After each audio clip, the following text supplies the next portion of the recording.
धार्मिक ग्रंथ पूजनीय और आदरणीय है। मैंने केवल गुरु ग्रंथ साहिब का ही अध्ययन किया। प्रभु कृपा से मेरी इस ग्रंथ में पूर्ण आस्था और विश्वास है। गुरु नानक देव जी कृपा बहुत है मेरे पे। महाराज जी, लगभग पिछले 1 साल से यूट्यूब के माध्यम से आपको सुन रहा हूँ। आपके विचार गुरु ग्रंथ साहिब से बहुत मिलते हैं। इस गुरु ग्रंथ साहिब ने पूर्ण ज्ञानी के लक्षण बताए हैं, उन्हीं लक्षणों को देखकर आपके दर्शन के लिए आया हूं। महाराज जी, मेरी दिनचर्या में मैं सुबह 2:30 से 3 बजे उठकर 1.5 घंटा वाहिगुरु जी का नाम सिमरन करता हूं। उस वक्त मेरे को आनंद के साथ साथ बहुत वैराग्य आता है, आंखों से आंसू बंद ही नहीं होते। आनंद का शब्दों में बयान नहीं कर सकता।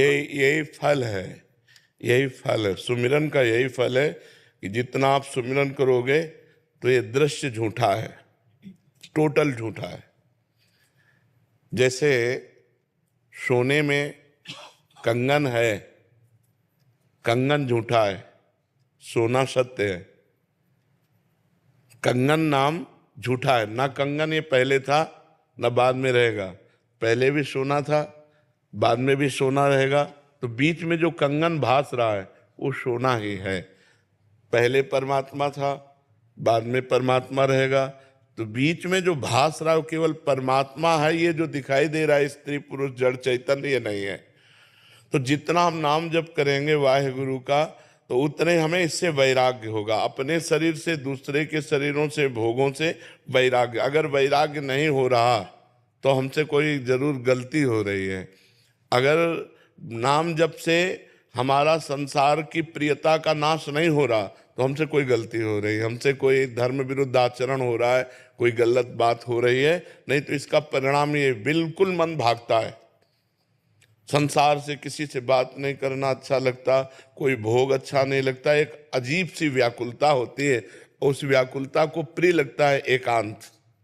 एकांत में ठहरना, कोई गुफा हो, नदी का किनारा हो, वृक्ष हो, या अपने घर में ही ऐसे एकांत जिससे हमसे कोई संबंध न रखे, हमसे कोई बात न करे।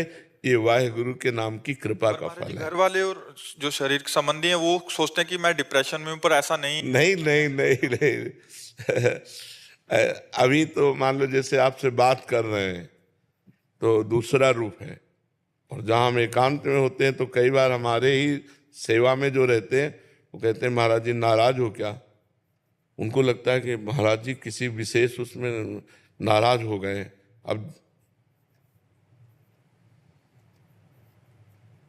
भगवदाकार वृत्ति के लिए बस हिलना नहीं, डुलना शांत। अब कोई आया तो हाँ जी, तो उनको लगता है नाराज। और नाराज नहीं, अपनी दृष्टि है। एकाग्र परमात्मा दृष्टि जब की जाती है ना, तो या तो डिप्रेशन मान लेगा या तो वो समझ लेगा कि परेशान है, नाराज है। ऐसा नहीं होता।